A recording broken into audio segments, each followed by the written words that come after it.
I'm being aggressive to you because too many Indians are in Canada and I want you to go back.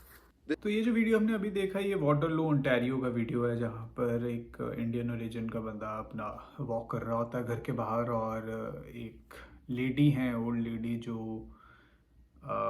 उसके साथ उनके साथ एक confrontation हो जाती है या इंटरेक्शन बोल लीजिए जहाँ पर she speak some racist language और किसी तरह का रेसिज्म फेस करना पड़ता है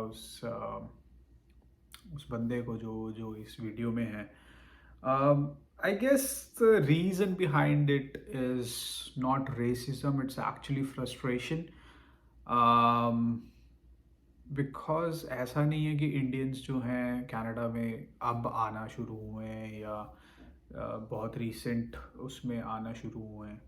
इट्स एक्चुअली फ्रस्ट्रेशन जिस अमाउंट में इमिग्रेशन हुई है और जो अभी सिचुएशन है current, that is one of the reason as well. तो हम आज के टॉपिक में इसी बारे में बात करेंगे. जो मेरा ओपिनियन है कि ये इतना ज़्यादा हेट रेट और रेसिज्म हमें क्यों देखने को मिल रहा है अभी रिसेंटली, स्पेशली इन लास्ट 1-2 सालों में, और इस साल तो बहुत ही ज़्यादा है.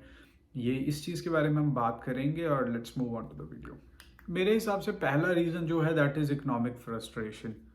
जैसे कि हम लोग जानते हैं कि अभी कनाडा में या वर्ल्ड वाइड जो इकोनॉमिक सिचुएशन है वो that is not very good, वो बहुत अच्छी नहीं चल रही है, जिसकी वजह से ये एक बर्डन है हर किसी पे to meet their needs, their and day needs. तो उस वजह से एक फ्रस्ट्रेशन है बहुत ज़्यादा सभी में, स्पेशली कनाडा में अगर हम देखें तो जो चीज़ें हम फेस कर रहे हैं बीइंग अ माइनॉरिटी ग्रुप और बीइंग अ इमिग्रेंट ग्रुप, अगर देखा जाए तो ये चीज़ें ज़्यादा हमें इस साल इसलिए फेस करनी पड़ रही हैं क्योंकि हर किसी पे बर्डन है, जॉब्स उतनी ज़्यादा नहीं है, चीज़ें एक्सपेंसिव हो चुकी हैं. और उसकी वजह से हो क्या रहा है कि अल्टीमेटली ब्लेम गेम चल पड़ा है एक तरह से, कि इमिग्रेशन इतनी ज़्यादा हो रही है जिस वजह से हमारे बच्चों को हमें जॉब्स नहीं मिल रही है. जो यहाँ के लोग हैं वो ये बोलते हैं कि हमें और हमारे बच्चों को इसलिए जॉब्स नहीं मिल रही है कि हर जगह पर इंडियंस को हायर किया जा रहा है. अभी जैसे रिसेंटली अभी Tim Horton boycott Tim Hortons का एक ट्रेंड चल रहा है जहाँ पर जितने भी कनेडियंस हैं या गोरे हैं उनकी तरफ से एक ट्रेंड चल रहा है क्योंकि उनका मानना ये है कि टिम हॉर्टन्स में बहुत ज़्यादा पंजाबी लोगों को, इंडियंस को हायर किया जाता है और जिसकी वजह से उनकी फूड क्वालिटी पे भी फ़र्क पड़ा है और हर चीज़ पे फ़र्क पड़ा है. अगर मेरे ओपिनियन में देखा जाए तो फूड क्वालिटी सच्ची में ख़राब हुई है पहले से, इसमें कोई दो राय नहीं है. और अगर आप कहीं पे जाते हो तो वहाँ पे बहुत ज़्यादा इंडियंस को हायर किया भी जाता है, वॉलमार्ट्स में, इस तरह के हर ग्रोसरी स्टोर में, हर जगह पे.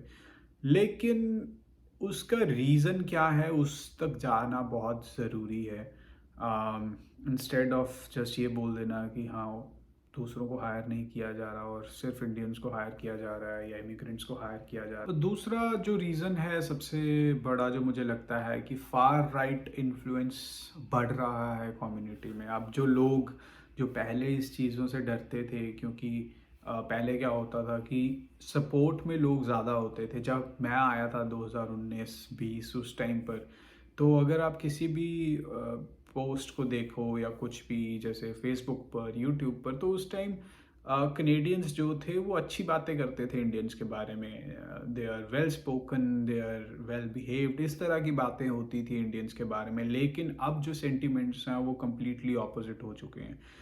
तो अब उससे हुआ क्या है, जो लोग एक्चुअली में जो पहले डरते थे बोलने से कुछ, अब उनको एक ओपन ग्राउंड मिल चुका है. अब पिन पॉइंट हो रही हैं चीज़ें, वीडियोस बन रही हैं धड़ल्ले से इंडियंस के और इमिग्रेंट्स के खिलाफ, जिसकी वजह से ज़्यादा लोगों को अब बोलने का मौका मिल गया है. अब ये नहीं बोल सकते हैं कि कुछ गलत है, कुछ चीज़ें ऐसी भी हैं, कुछ वीडियोस हमारी ऐसी आती हैं ब्रैम्पटन से या किसी भी तरह से ग्रॉसरी स्टोर्स पे आप ट्रिक्स बता रहे हो कि आप कैसे वीडियोस बना रहे हो कि आप कैसे एप्पल्स या ग्रॉसरी खरीद सकते हो चीपर प्राइसेस पे, आप फूड डिलीवरी कर रहे हो तो वहाँ पर लोगों के ड्रिंक्स में थूक रहे हो, मतलब इस तरह की वीडियोस जब ऑब्वियसली सोशल मीडिया पर आएंगी तो पिन पॉइंट तो होंगी ही चीज़ें। आई मीन सी, ये नहीं बोल सकते कि हमने कुछ गलत नहीं किया या जो नए इमिग्रेंट्स आ रहे हैं उन्होंने कुछ गलत नहीं किया एंड बेमतलब पर ये हेट मिल रही है हमें, ऐसा भी नहीं है। ठीक है, अब हो ये गया है कि रेशियो जो है वो ज़्यादा हो गई है बोलने वालों की। पहले रेशियो सपोर्ट में ज़्यादा थी लोगों की, लेकिन अब अगेंस्ट रेशियो ज़्यादा हो गई है, जिसकी वजह से हमें ये सब चीज़ें देखने को मिल रही हैं।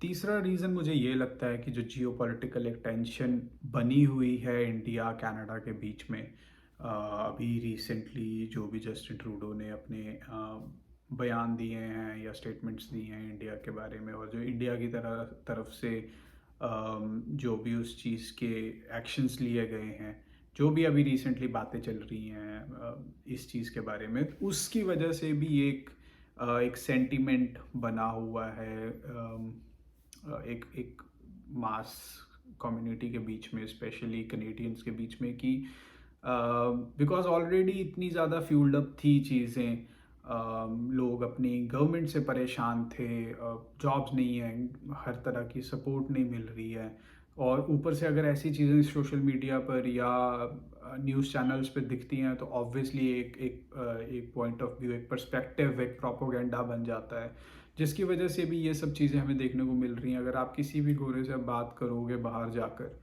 तो they will talk to you about all this, right? आपके पास उस चीज़ का ओपिनियन है नहीं है, आप सपोर्ट में हो, आप अगेंस्ट हो, इट रियली डजेंट मैटर। आप बस मैटर ये करता है कि आप उस जगह से आते हो तो you are at the target.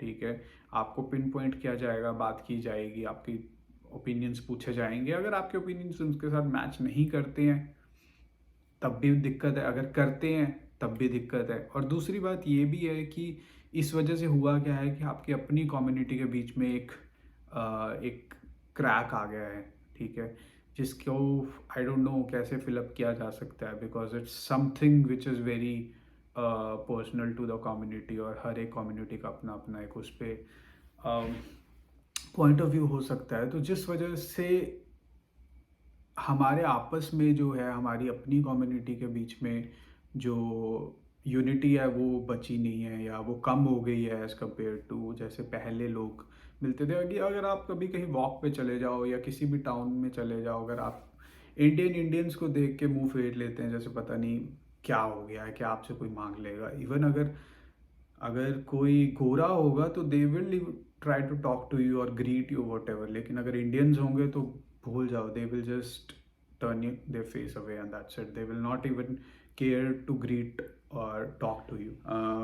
I hope ये चीज़ें हम जल्दी से जल्दी चेंज कर पाएँ। अपने जो एक पॉइंट ऑफ व्यू बन गया है हमारे कम्युनिटी के अगेंस्ट, उसको हम किसी तरह से चेंज कर पाएँ, और उसका तरीका यही है कि start following the rule, be respectful to Canadians जो यहाँ पर हैं, उनसे अच्छे से बात करो, don't give unnecessarily attitude, don't be loud, don't be disrespectful.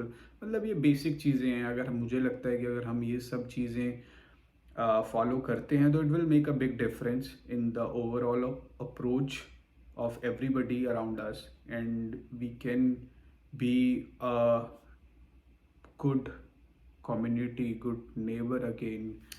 So that's it for the video. I guess it's just a small video. मेरा एक पर्सनल ओपिनियन था जो मैं रखना चाहता था आगे।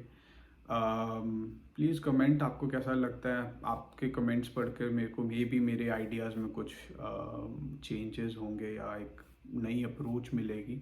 और so I request everybody to comment down, and thank you so much for watching the video. I will see you in the next video. Thank you.